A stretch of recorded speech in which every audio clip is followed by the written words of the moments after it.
Hi and welcome to TopMessage.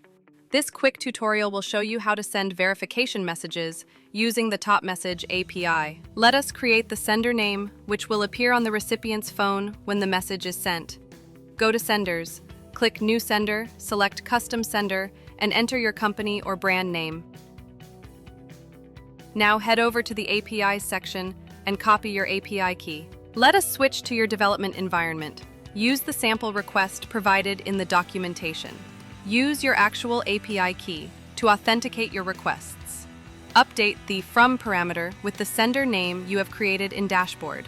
Once your user enters their phone number in your app to verify, the number should be inserted into the To parameter in your request. Your system sends an HTTP post request to TopMessage with your pre-written message. Important: your message text must include the code variable. This is required for TopMessage to generate and insert the verification code automatically into your SMS. TopMessage sends the SMS to your user's phone. The user then enters the code in your application to verify their phone number. TopMessage checks whether the entered code matches the one sent to the user's phone.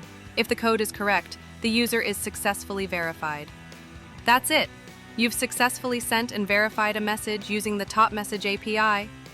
Once your verification messages are being sent, it's important to monitor how they're performing. Go to the Analytics section in your TopMessage dashboard. For more detailed insights, you can go to Message Details to view the verification status of each individual message. Go to the Overview section to compare verified messages with all outgoing messages. Use filters to generate a visualization chart of verified messages. Once applied, you'll instantly see the total number of verified codes alongside the total outgoing messages for the selected period. You're now ready to send and track verification messages using the TopMessage API. Thanks for watching, and if you need help at any step, contact TopMessage.